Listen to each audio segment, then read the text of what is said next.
Hello everyone, welcome back to my channel and you are watching the Mangesh Devkar class. Let's begin today's class. आजच्या क्लासमध्ये आपण 12th maths part 2 एक theorem आहे 1.1.2 chapter 1 मधील derivatives of composite function. तर theorem statement आहे if y is equal to f of u is a differentiable function of u and again u is equal to g of x which is a differentiable function of x such that the composite function y is equal to f of g of x is a differentiable function of x, then dy by dx equal to dy by du into du by dx. या थिअरमला आपण chain rule सुद्धा म्हणतो.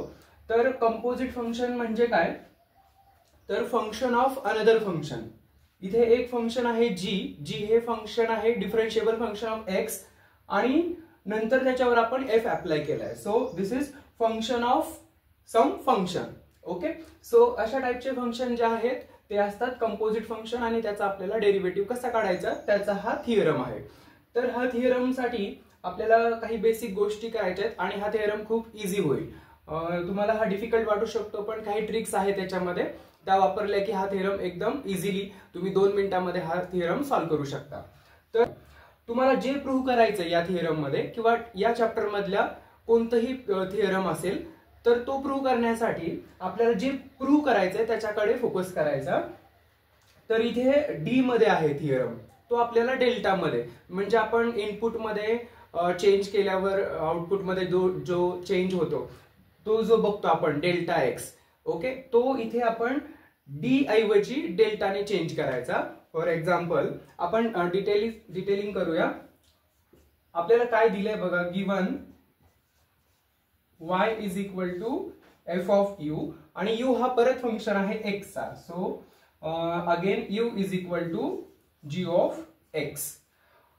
सर्व theorem मध्ये सुरुवातीला काय करायचं, independent variable choose करायचा, म्हणजे तो परत कोणावरती डिपेंड नसायला पाहिजे. म्हणजे y हा कोणावर डिपेंड आहे तर u वरती. u हा इनपुट आहे, सो y हा u वरती डिपेंडेंट आहे. परत u कोणावरती डिपेंडेंट आहे, नेक्स्ट x वरती. आता x हा कोणावरती डिपेंड आहे का, परत नाहीये. सो लास्ट जो व्हेरिएबल आहे इंडिपेंडेंट तो आहे x, म्हणजे आपलं हा इनिशियल इनपुट असणार आहे x. तर आपण काय करायचं, x मध्ये चेंज करायचा आणि मग रिस्पेक्टिव्ह चेंजेस होतात u आणि y मध्ये.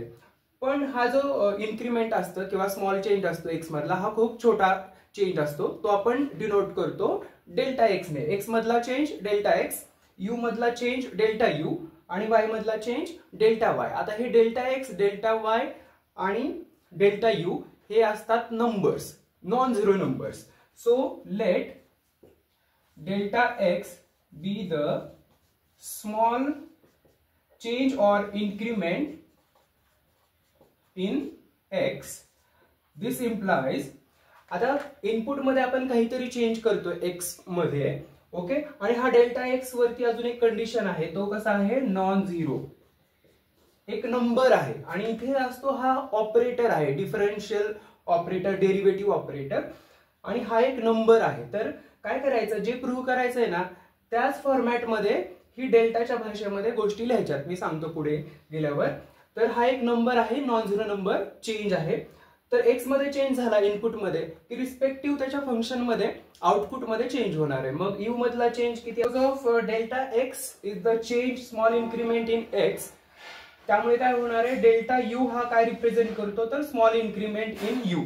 आता यू मध्ये चेंज झाला की रिस्पेक्टिव्ह त्याचा आउटपुट मध्ये वाय मध्ये पण चेंज होणार. तो चेंज किती आहे, delta y be the small increment in y. आणि हे एक नंबर्स आहेत, non zero numbers. Okay, so delta u is a non zero आणि delta y also not equal to zero. Okay, आता हे चेंजेस झाले. आता चेंजेस नंतर काय करायचं, जो पण प्रूव्ह करायचं आहे ते डेल्टा मध्ये लिहायचं. आणि नंबर्स साठी आपण लिहू शकतो, डायरेक्ट डेरिव्हेटिव्ह साठी नाही लिहू शकत, नाहीतर थिअरम प्रूव्ह होईल डायरेक्ट. सो नंबर साठी आपण काय लिहिणार आहे बघा, अकॉर्डिंग टू थिअरम आपण लिहिणार आहोत. सो dy बाय dx आहे, तिथं आपण जस्ट डेल्टाने रिप्लेस करायचं.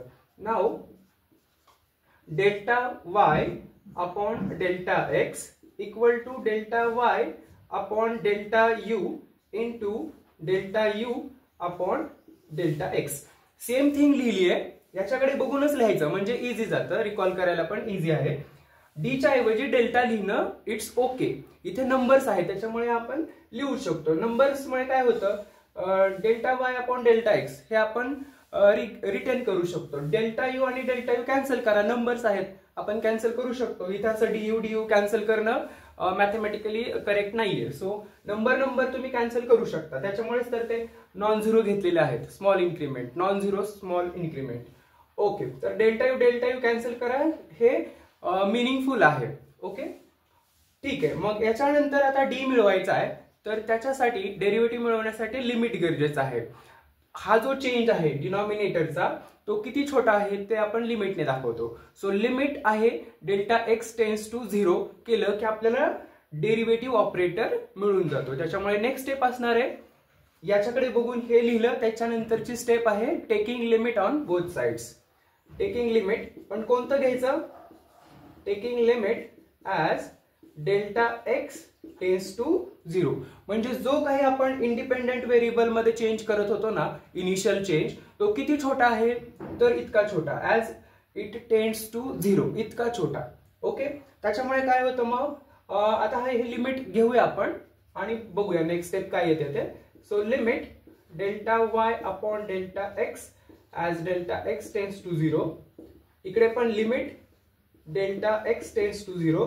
राईट हँड साइड किती आहे बघा, delta Y upon delta you into delta you upon delta X. आणि लिमिट हे सेपरेट होतं मल्टिप्लिकेशन मध्ये, म्हणजे first delta Y upon delta U ला पण लिमिट जाणार आहे आणि delta you upon delta X ला पण लिमिट देणार आहोत आपण. So limit delta x tends to 0 delta Y upon delta you into limit delta x tends to 0 delta you upon delta X. Okay, तर डिनॉमिनेटरला डेल्टा यू आहे, पण याच्यावरून काय समजतं, डेल्टा एक्स टेन्स टू 0 वरून एक्स मधला चेंज जर तुम्ही 0 कडे जात असेल तर यू मधला चेंज सुद्धा अकॉर्डिंगली तसाच 0 कडे जाणार आहे.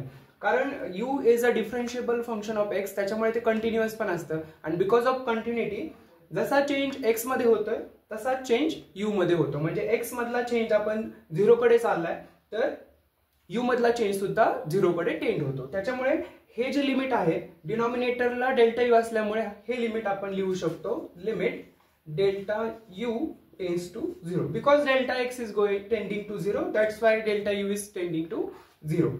तो डिपेंड आहे एक्स वरती. So delta u tends to 0 delta Y upon delta you into limit delta x tends to 0 delta you upon delta x. So according to the definition of derivative आणि y is differentiable function of u, त्याच्यामुळे हा delta D मध्ये convert होतो आणि याचं उत्तर येतं dy by du into, आणि याचं du is differentiable function of x, everything is okay according to definition. So du by dx. and left hand side because of right side derivative exist and finite, so left side चा पण derivative exist होतो आणि finite येतो. त्याच्यामुळे डेल्टा हा operator D मध्ये convert होतो. So it's answer is dy by dx, जे आपल्याला प्रूव्ह करायचं होतं. dy by dx equal to dy by du into du by dx. I hope you understood this concept. Thank you.